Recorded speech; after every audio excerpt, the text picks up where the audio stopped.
Muslim scholars and apologists give different answers to different questions, depending on who's asking the questions and on who's listening to the answers.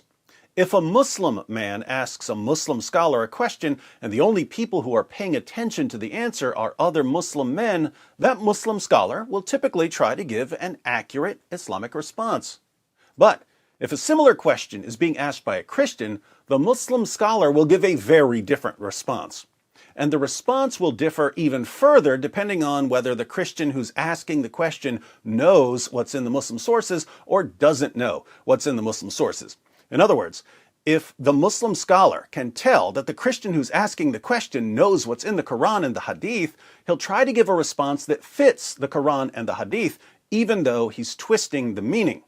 But if the Muslim scholar can tell that the Christian who's asking the question has no clue what's in the Quran and the Hadith, he'll flat out lie about what Islam teaches. Interesting religion. As an example, let's consider how different Muslim scholars and apologists respond to the issue of child marriage in Islam. For many years, when Christians or atheists would ask Muslims about child marriage in Islam, we'd be told that there's no such thing as child marriage in Islam. Aisha was a fully grown, mature woman. She was probably 18 or 21 years old when Muhammad married her. That's the response Muslim scholars and apologists gave back when they thought they could get away with lying. But times have changed, and a lot of people know what the Muslim sources say about child marriage. So, now, Muslim da'is, imitating their scholars, try to give a response that looks like it fits the Muslim sources, even though they're twisting the meaning. Take Ali Dawah, who says that if his daughter gets her first period at the age of 9, he'll tell her that she's ready for marriage. If my daughter reached the age of menstruation at 9 years old, I would say you are ready. What's it? You are ready to get married. Pretty gross. But if you let Ali Dawah explain his position further, he'll say that his daughter would have to be ready in all sorts of ways, physically, psychologically, and sexually. And he pretends that this is what Islam teaches. Why is he answering like this? Because he's talking to people who know something about Islam. People now know that Muhammad had sex with a 9-year-old girl, so it's too late to lie about that. But people generally don't know whether Islam requires that a girl has reached puberty or that she's reached any other milestones. So popular da'is like Ali Dawah twist what Islam teaches based on the knowledge level of the person they're talking to. Mohammed Hijab gets a little closer to the truth when he's talking to a group of Muslims because he understands that some of those Muslims know what the Quran says. So Hijab admits that the Quran allows and even promotes sex with prepubescent girls. If you look just at the Quran, you will get the indication that you can have sexual intercourse with a 5-year-old. If you just read the Quran, it is halal, it would be halal to have sexual intercourse with a 5-year-old. He even admits that other Muslim sources can't be interpreted to mean that a girl has to reach puberty before marriage because Muslims can't get around what the Quran says. I want all Muslims to be aware of this. The reason why we don't have sexual intercourse with 5-year-olds and 6-year-olds and 7-year-olds or whatever is not because of puberty. Wait a minute, what did you say? It's not because of puberty, because that verse in the Quran actually says lam yahid. They never had puberty before. You can't go around that. Yes, Mohammed Hijab just threw Ali Dawah under the bus. But Hijab will still insist that the girl has to reach some sort of milestone. Namely, she has to reach some level where sex isn't going to harm her. How in the name of common sense can a man know how much psychological and physical harm he's going to cause to a prepubescent girl if he starts having sex with her? Hijab doesn't explain, but somehow the da'is are the experts in all matters related to sex with prepubescent girls. They've developed a science of pedophilia. Again, interesting religion. Now, I wanted to contrast the claims made by Ali Dawah and Mohammed Hijab with the response given by a world-renowned Muslim scholar. When this world-renowned Muslim scholar was answering a Muslim and he didn't think that Christians or atheists would be paying attention to his answer. So, who's our world-renowned Muslim scholar? Let's read about him in the Muslim 500, the world's 500 most influential Muslims. Mufti Ebrahim Desai. He died last year, but up until his death, he was one of the world's most influential Muslims. A prominent and world-renowned scholar, Mufti Desai has been issuing fatwas in various fields for more than 25 years. He runs the Darul Ifta Mahmudiyya in Sherwood, Durban, South Africa, where he trains students to become muftis. He also issues fatwas through the askimam.org website. He is an Islamic finance expert who serves as Sharia advisor to various Islamic financial institutions. So, there are Muslims who are influential for all kinds of reasons. Mufti Ebrahim Desai was influential for his expertise in Islamic law. Not only was he a mufti, a Muslim legal expert, he was a mufti who trains other muftis. They mention his fatwas, Sharia-based legal rulings, on askimam.org. Let's read a question and the mufti's response. This is from 2002, back when there weren't a lot of critics rummaging through fatwa sites, so the mufti felt safe to give the true Islamic response. A concerned Muslim writes, I am 45 and married to already 15 years now. After the sexual desire of my woman has nearly gone, I am looking to marry again. And I would like to marry a woman who is 12 years old.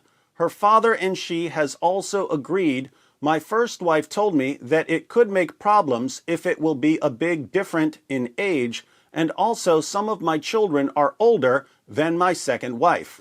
What is your advice? And is it allowed for me to have already sexual intercourse with these women after we are married, or do I have to wait till she reach at special age? So, there are a lot of issues here. He wants a second wife. He wants to marry a 12-year-old girl. The girl is younger than some of his children. Is it okay to marry her now? If so, does he have to wait until she reaches some particular age before he has sex with her? How does an expert in Islamic law respond when he thinks we're not paying attention? According to the Sharia, if a girl is a minor, did not attain puberty, she may be given in marriage by her father. There is no age limit to be intimate with one's wife, even if she is a minor. So, yes, you can marry her, even if she hasn't reached puberty, and yes, you can have sex with her, even if she hasn't reached puberty. This isn't the mufti's personal opinion, this is according to the Sharia.